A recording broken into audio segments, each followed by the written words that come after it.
Narração de livro elaborado por Cristiane Batista para autoconhecimento. Se inscreva, obrigada. Observações sobre o amor transferencial, novas recomendações sobre a técnica da psicanálise 3, 1915-1914. Sigmund Freud. Nota do editor inglês. A presente tradução inglesa, com o título alterado, é versão modificada da publicada em 1924. Quando este artigo foi publicado pela primeira vez, em começos de 1915, seu título era Weitere Ratschläge zur Technik der Psychoanalyse, terceira Bemerkungen über die Übertragungslehre. O título da versão inglesa de 1924, tal como fornecido acima, é tradução disto. As edições alemãs, de 1924 em diante, adotaram o título mais curto. O Dr. Ernest Jones nos conta, 1955, 266, que Freud considerava este o melhor da presente série de trabalhos técnicos. Uma carta escrita por Freud a Ferenczi, em 13 de dezembro de 1931, com respeito às inovações técnicas introduzidas pelo último, constitui interessante pós-escrito a este artigo. Ela foi publicada pelo Dr. Jones quase no final do capítulo 4 de seu terceiro volume da biografia de Freud, 1957, 174 e seguintes.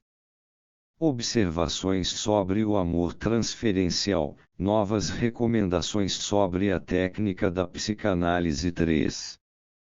Todo principiante em psicanálise provavelmente se sente alarmado, de início, pelas dificuldades que lhe estão reservadas quando vier a interpretar as associações do paciente e lidar com a reprodução do reprimido.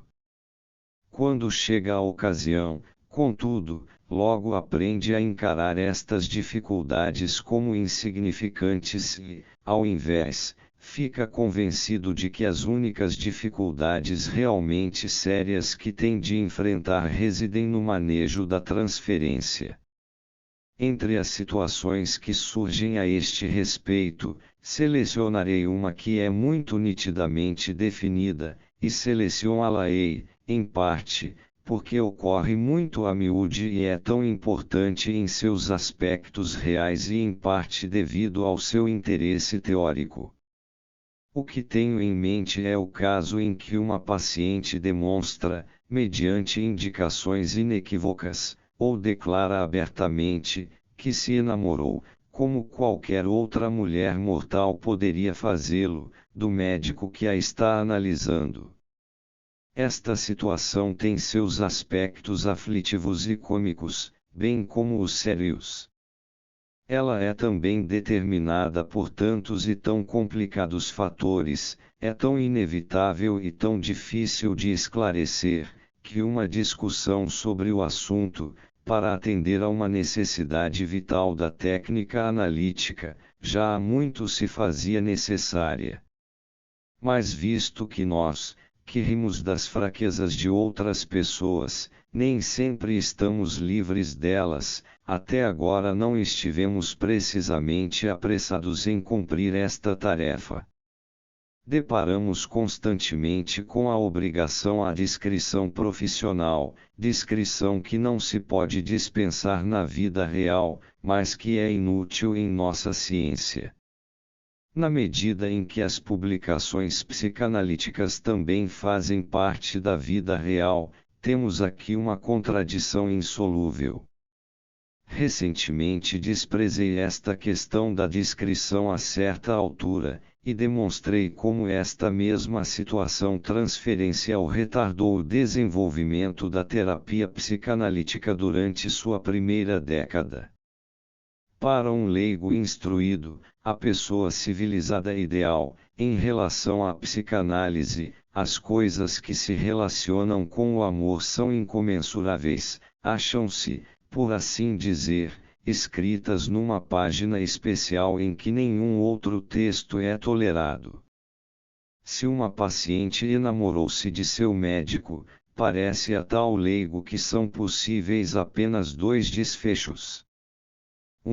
Que acontece de modo comparativamente raro, é que todas as circunstâncias permitam uma união legal e permanente entre eles. O outro, mais frequente, é que médico e paciente se separem e abandonem o trabalho que começaram e que deveria levar ao restabelecimento dela, como se houvesse sido interrompido por algum fenômeno elementar. Sem dúvida, um terceiro desfecho concebível, que até mesmo parece compatível com a continuação do tratamento. É que eles iniciam um relacionamento amoroso ilícito e que não se destina a durar para sempre. Mas esse caminho é impossível por causa da moralidade convencional e dos padrões profissionais. Não obstante, o nosso leigo implorará ao analista que lhe assegure, tão inequivocamente quanto possível, que esta terceira alternativa se acha excluída. É claro que um psicanalista tem de encarar as coisas de um ponto de vista diferente. Tomemos o caso do segundo desfecho da situação que estamos considerando. Após a paciente ter se enamorado de seu médico, eles se separam, o tratamento é abandonado. Mas logo o estado da paciente obriga-a a fazer uma segunda tentativa de análise, com outro médico. O que acontece a seguir é que ela sente-se ter enamorado deste segundo médico também, e, se romper com ele e recomeçar outra vez, o mesmo acontecerá com o terceiro médico, e assim por diante. Este fenômeno, que ocorre constantemente e que é, como sabemos, um dos fundamentos da teoria psicanalítica, pode ser avaliado a partir de dois pontos de vista, o do médico e o da paciente que dele necessita. Para o médico, o fenômeno significa um esclarecimento valioso e uma advertência útil contra qualquer tendência a uma contratransferência que pode estar presente em sua própria mente. Ele deve reconhecer que o enamoramento da paciente é induzido pela situação analítica e não deve ser atribuído aos encantos de sua própria pessoa, de maneira que não tem nenhum motivo para orgulhar-se de tal conquista, como seria chamada fora da análise. E é sempre bom lembrar-se disto.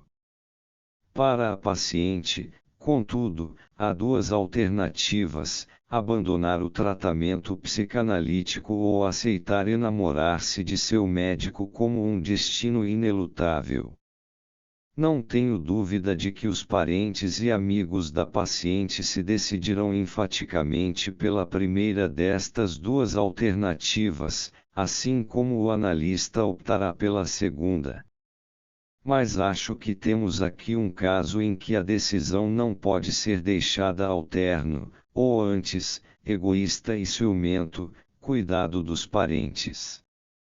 Somente o bem-estar da paciente deveria ser a pedra de toque, o amor dos parentes não pode insistir que é indispensável para a consecução de certos fins. Qualquer parente que adote a atitude de Tolstói em relação ao problema pode permanecer na posse imperturbada de sua esposa ou filha, mas terá de tentar suportar o fato de que ela, de sua parte, mantém a neurose e a interferência com sua capacidade de amar que aquela acarreta.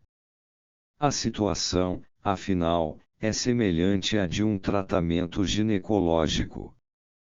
Além disso, o pai ou marido ciumento está grandemente equivocado se pensa que a paciente escapará de enamorar-se do médico se ele entregá-la a algum outro tipo de tratamento, que não a análise, para combater-lhe a neurose.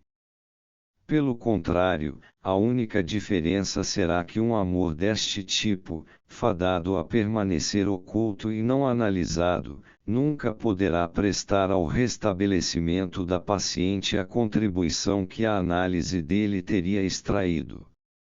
Chegou ao meu conhecimento que alguns médicos que praticam a análise preparam frequentemente suas pacientes para o surgimento da transferência erótica ou até mesmo as instam a ir em frente a enamorar-se do médico, de modo a que o tratamento possa progredir. Dificilmente posso imaginar procedimento mais insensato.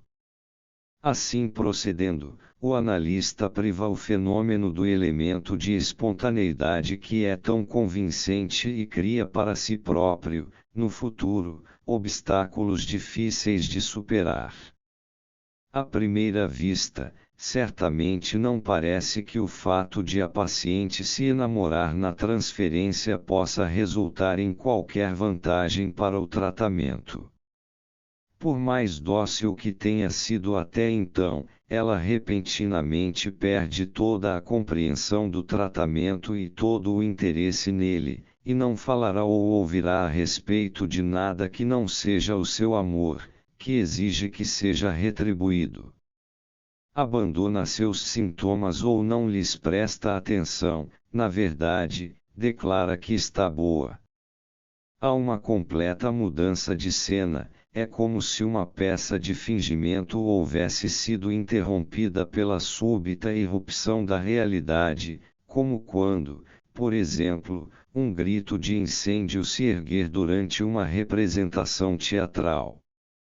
Nenhum médico que experimente isto pela primeira vez achará fácil manter o controle sobre o tratamento analítico e livrar-se da ilusão de que o tratamento realmente chegou ao fim. Uma pequena reflexão capacita-nos a encontrar orientação. Primeiro e antes de tudo, mantém-se na mente a suspeita de que tudo que interfere com a continuação do tratamento pode constituir expressão da resistência.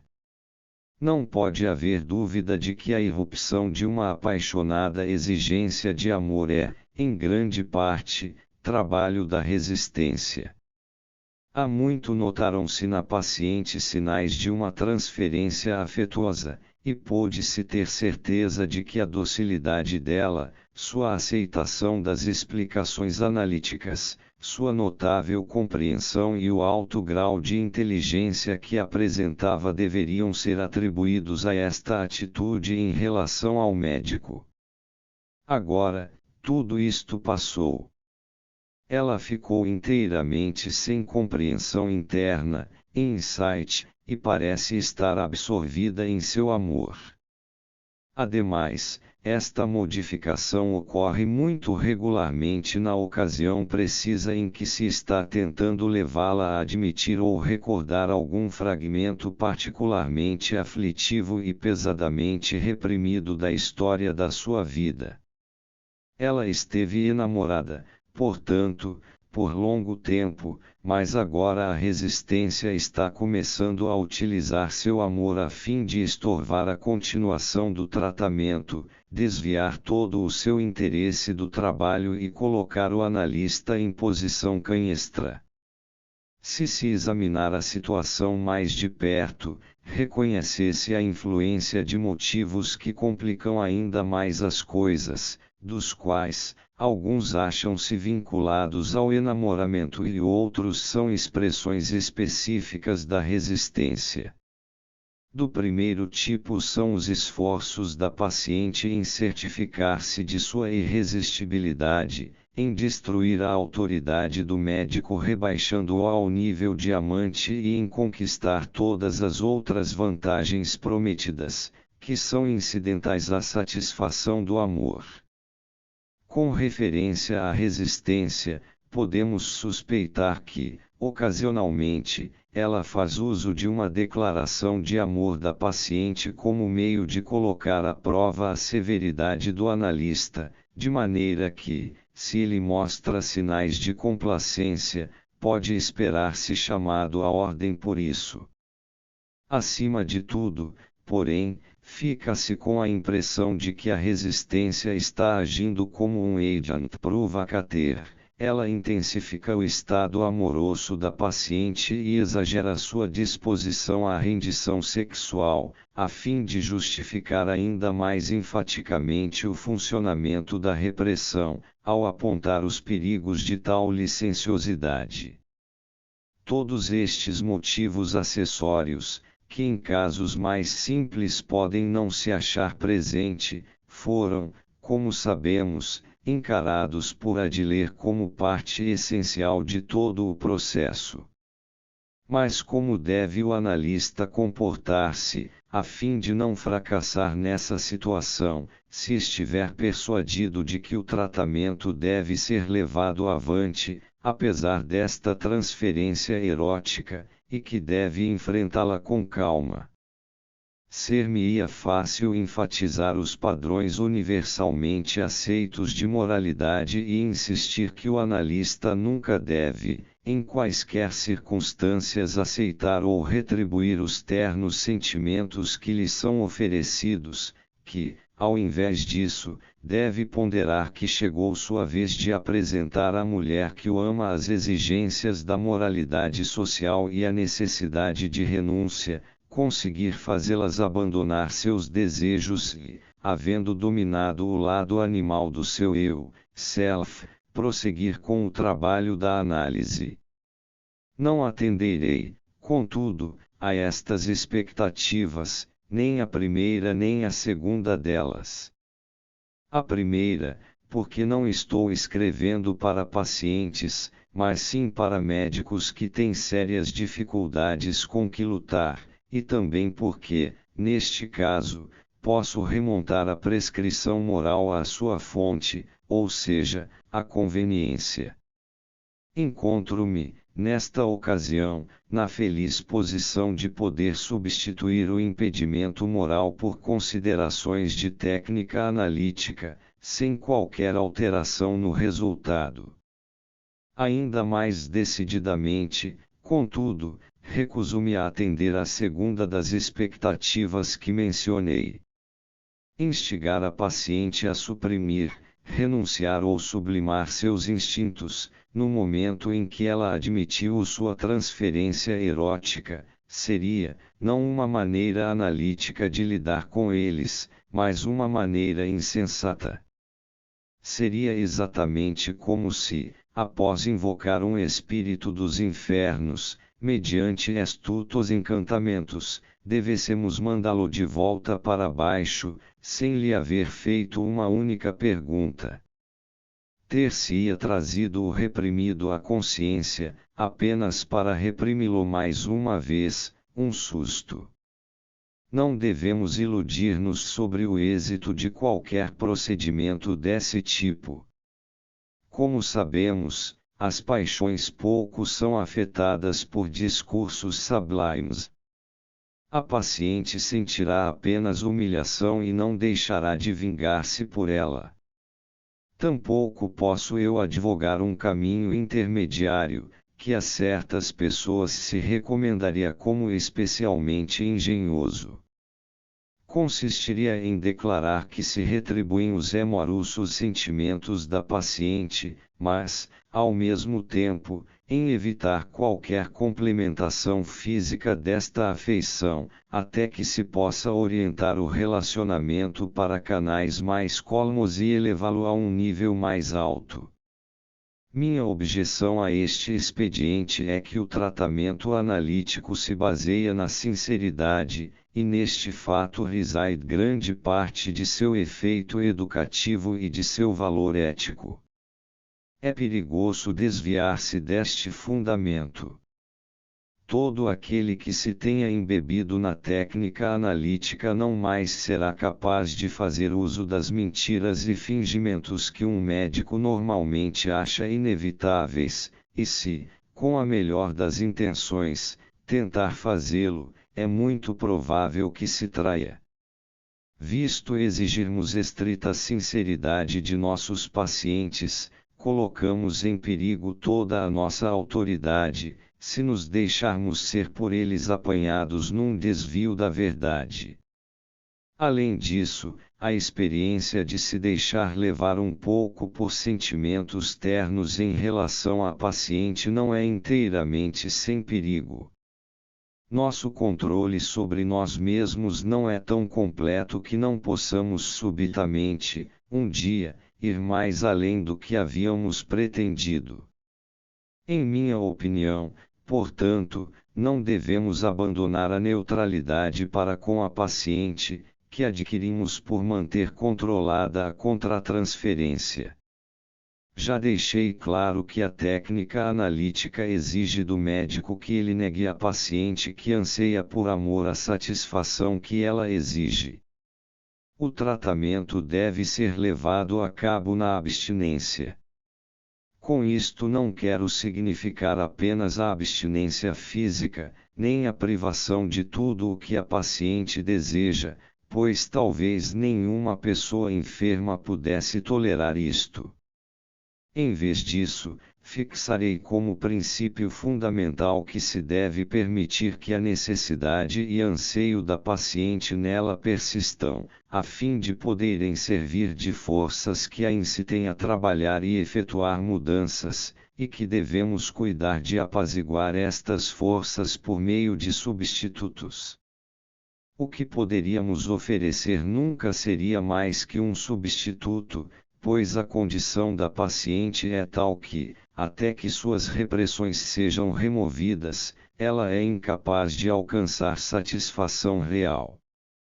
Admitamos que este princípio fundamental de o tratamento ser levado a cabo na abstinência estenda-se muito além do caso isolado que estamos aqui considerando, e que ele necessite ser completamente debatido, a fim de podermos definir os limites de sua possível aplicação. Todavia, abordaremos agora este assunto, mas manter-nos-emos tão próximos quanto possível da situação de que partimos.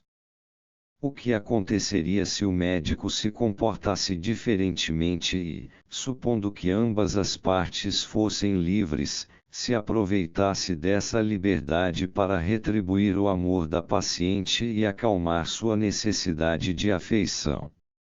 Se ele houvesse sido guiado pelo cálculo de que esta concordância de sua parte lhe garantiria o domínio sobre a paciente e assim capacitá-lo-ia a influenciá-la a realizar as tarefas exigidas pelo tratamento e, dessa maneira, liberar-se permanentemente de sua neurose, então a experiência inevitavelmente mostrar-lhe-ia que seu cálculo estava errado. A paciente alcançaria o objetivo dela, mas ele nunca alcançaria o seu. O que aconteceria ao médico e à paciente seria apenas o que aconteceu, segundo a divertida anedota, ao pastor e ao corretor de seguros. O corretor de seguros, livre pensador, estava à morte e seus parentes insistiram em trazer um homem de Deus para convertê-lo antes de morrer. A entrevista durou tanto tempo que aqueles que esperavam do lado de fora começaram a ter esperanças. Por fim, a porta do quarto do doente se abriu. O livre pensador não havia sido convertido, mas o pastor foi embora com um seguro. Se os avanços da paciente fossem retribuídos, isso constituiria grande triunfo para ela, mas uma derrota completa para o tratamento. Ela teria alcançado sucesso naquilo por que todos os pacientes lutam na análise, teria tido êxito em atuar, em outubro, em repetir na vida real o que deveria apenas ter lembrado, reproduzido como material psíquico e mantido dentro da esfera dos eventos psíquicos. No curso ulterior do relacionamento amoroso, ela expressaria todas as inibições e reações patológicas de sua vida erótica, sem que houvesse qualquer possibilidade de corrigi-las, e o episódio penoso terminaria em remorso e num grande fortalecimento de sua propensão à repressão. O relacionamento amoroso, em verdade, destrói a suscetibilidade da paciente à influência do tratamento analítico. Uma combinação dos dois seria impossível. É, portanto, tão desastroso para a análise que o anseio da paciente por amor seja satisfeito, quanto que seja suprimido. O caminho que o analista deve seguir não é nenhum destes, é um caminho para o qual não existe modelo na vida real.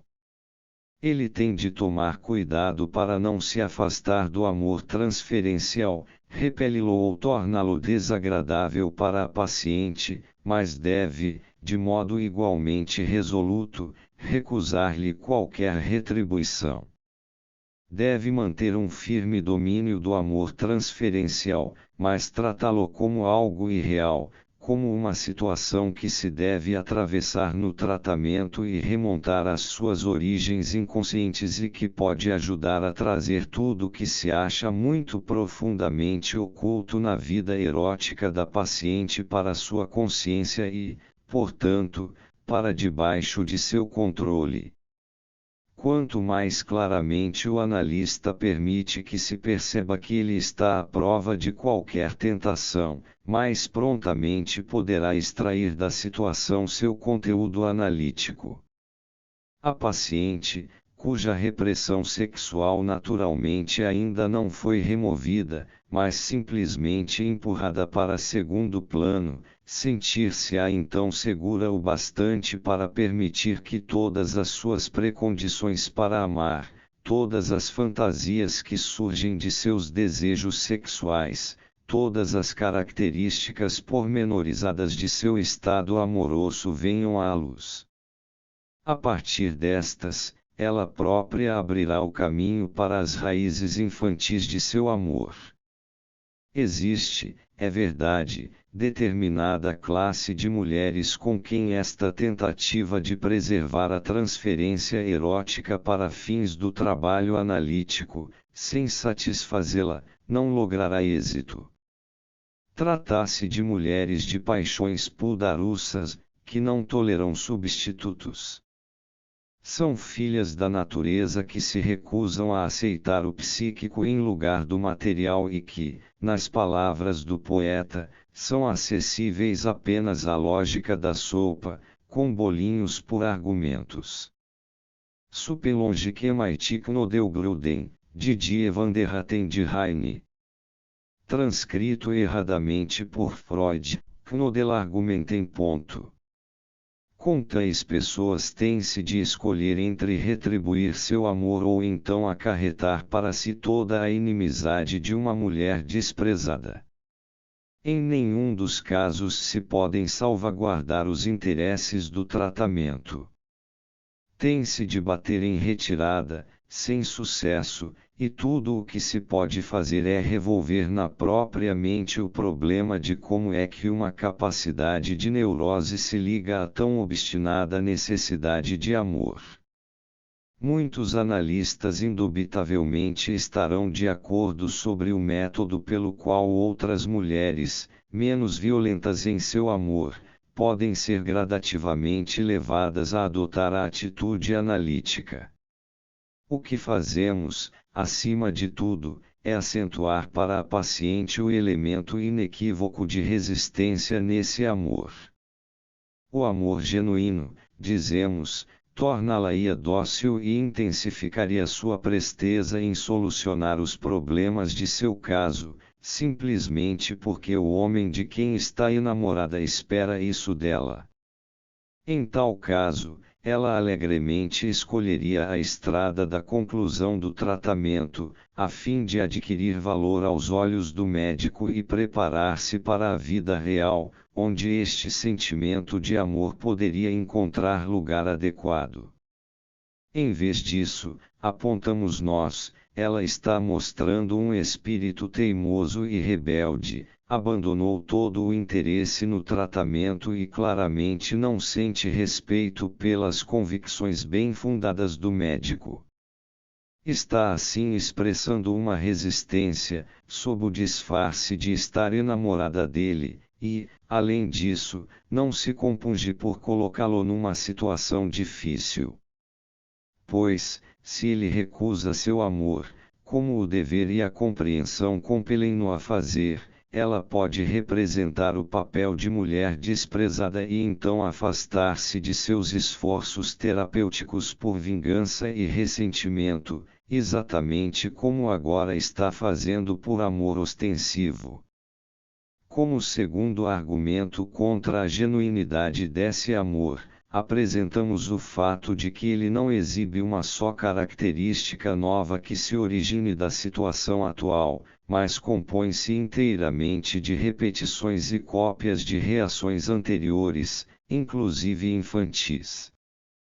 Prometemos provar isso mediante uma análise pormenorizada do comportamento da paciente no amor.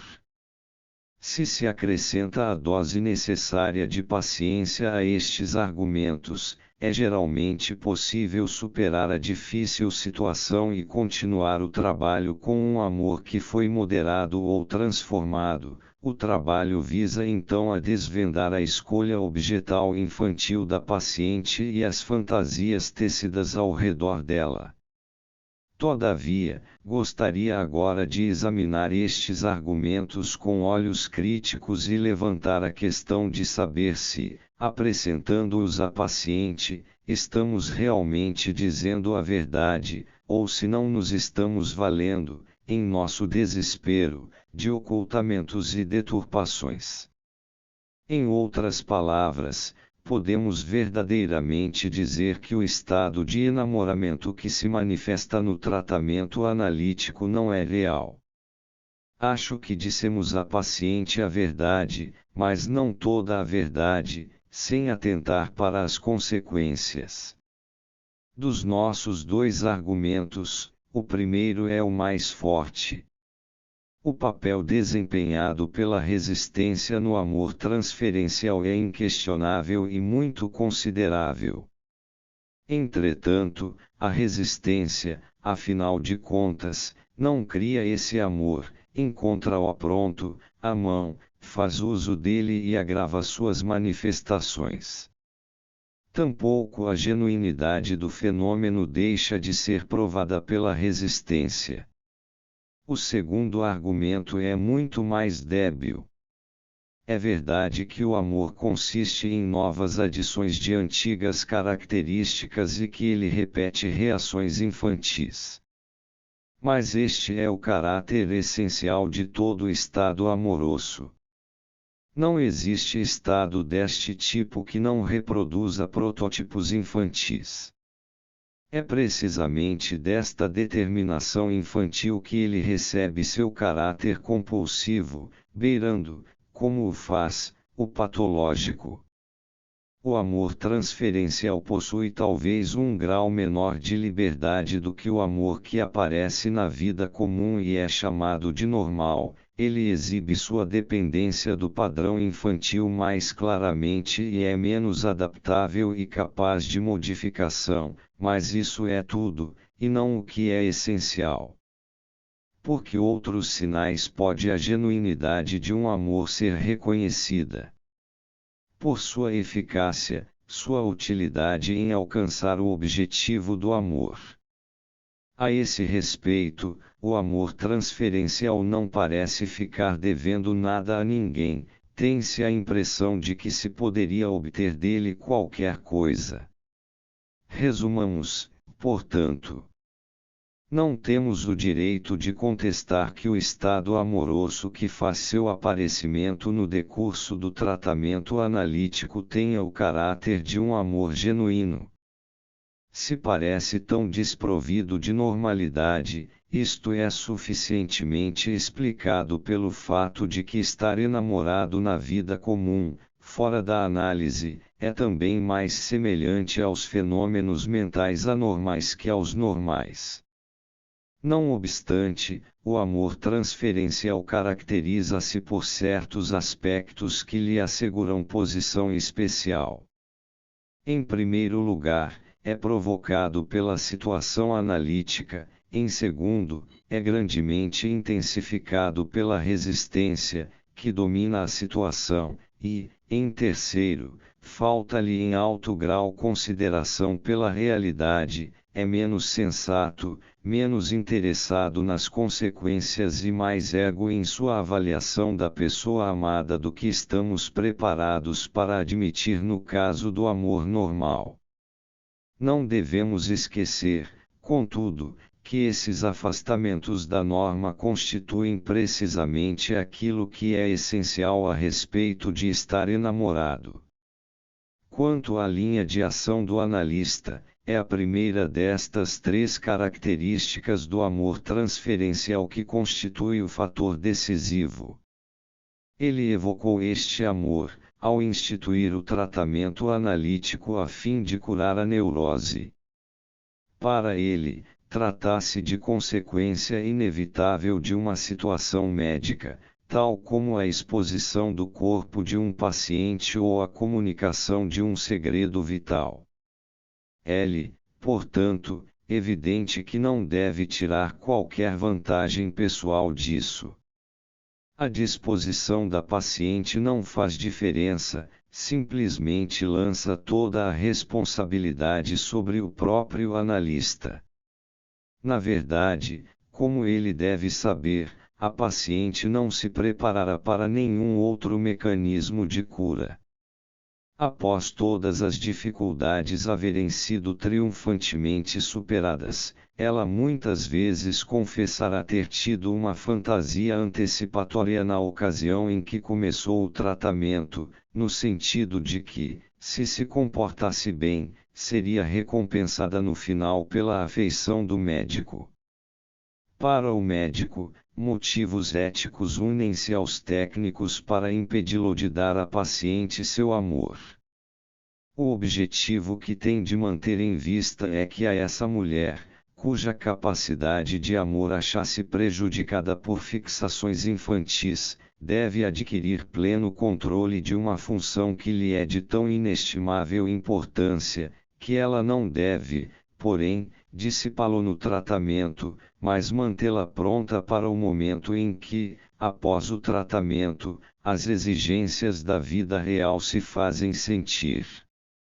Ele não deve encenar a situação de uma corrida de cães em que o prêmio deveria ser uma guirlanda de salsichas, mas que algum humorista estragou ao atirar uma salsicha na pista. O resultado foi, naturalmente, que os cães se atiraram sobre ela e esqueceram tudo sobre a corrida e sobre a guirlanda que os atraía à vitória muito distante. Não quero dizer que é sempre fácil ao médico se manter dentro dos limites prescritos pela ética e pela técnica. Aqueles que ainda são jovens e não estão ligados por fortes laços podem, em particular, achá-lo tarefa árdua. O amor sexual é indubitavelmente uma das principais coisas da vida, e a união da satisfação mental e física no gozo do amor constitui um de seus pontos culminantes. À parte alguns excêntricos fanáticos, todos sabem disso e conduzem sua vida dessa maneira, só a ciência é refinada demais para admiti-lo. Por outro lado, quando uma mulher solicita amor, rejeitá-la e recusá-la constitui papel penoso para um homem desempenhar, e, apesar da neurose e da resistência, existe um fascínio incomparável numa mulher de elevados princípios que confessa sua paixão. Não são os desejos cruamente sensuais da paciente que constituem a tentação. É mais provável que estes repugnem, e encará-los como fenômeno natural exigirá toda a tolerância do médico. São, talvez, os desejos de mulher mais sutis e inibidos em seu propósito que trazem consigo o perigo de fazer um homem esquecer sua técnica e sua missão médica no interesse de uma bela experiência. E no entanto é inteiramente impossível para o analista ceder.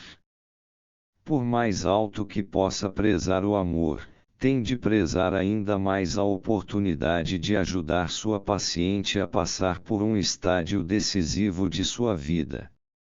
Ela tem de aprender com ele a superar o princípio do prazer, e abandonar uma satisfação que se acha à mão, mas que socialmente não é aceitável, em favor de outra mais distante, talvez inteiramente incerta, mas que é psicológica e socialmente irrepreensível.